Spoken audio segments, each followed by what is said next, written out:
the relationship and the friendship that exists between two people, you can't put that on a scale and evaluate where it is on a scale of 1 to 100. We're not playing 2K, right? You can't say, is my character a 98, in 2K25. That's not how that works.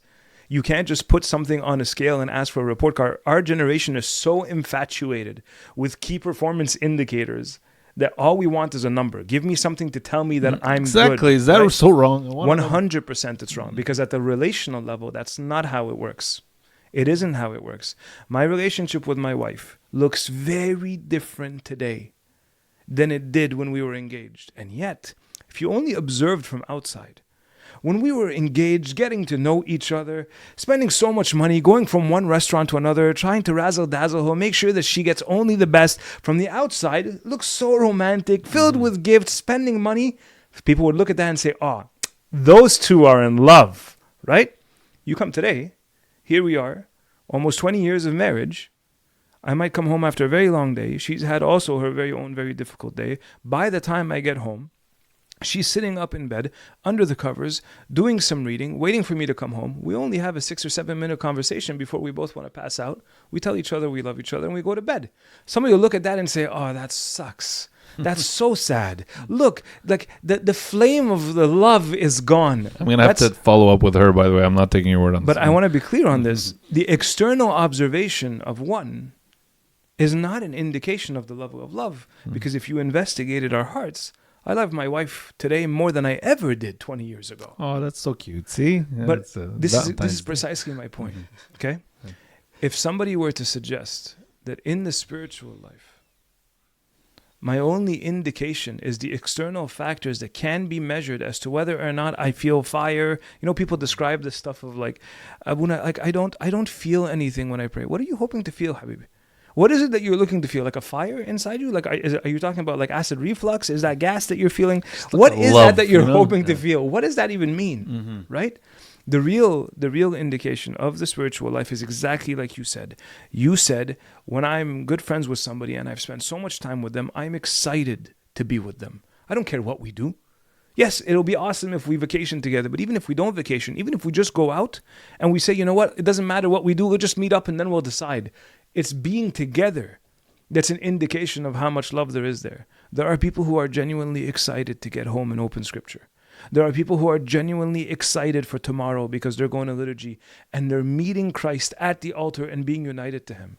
We want to push for those kind of, forgive me for even using this word, those kind of indicators.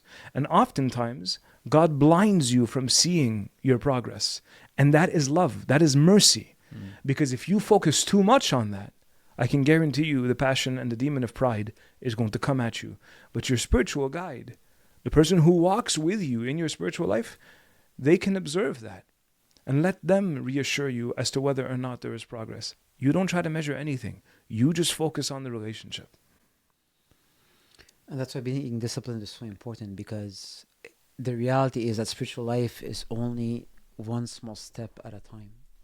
Sometimes, we just want things fast, right? Like we're not patient enough. And that's why sometimes we lose focus, because we don't see, I've been praying for a week. Like, where are the results? I should be a saint by now. No, that's not how it works, right? So no, we keep on struggling, and there is a change, a transformation that truly happens within us. And when Father Anthony speaks about, this level of like fire within you or ecstasy, actually these things do exist. So it doesn't mean that these things don't exist. They exist, and they're lived by saints, and you don't have to be a saint even to experience such things. But however, it happens after so much struggle. And the next day, let's say there's such a thing as ecstasy in prayer. Okay, that's a very high spiritual level. But that doesn't mean that the saints are always in ecstasy. We actually describe many of them that they go through times of aridity where it's completely... And it could be the next day for that matter, right? So that's why it's this mystery of righteousness. It's very difficult to know where you are. But if I can say one common theme, or is maybe the fruit of the Spirit. But again, this takes a long time for you to build it. Your level of self-sacrifice towards the other. Your love, your hope, your joy, your patience. again, there are many factors that could lead to that fruit.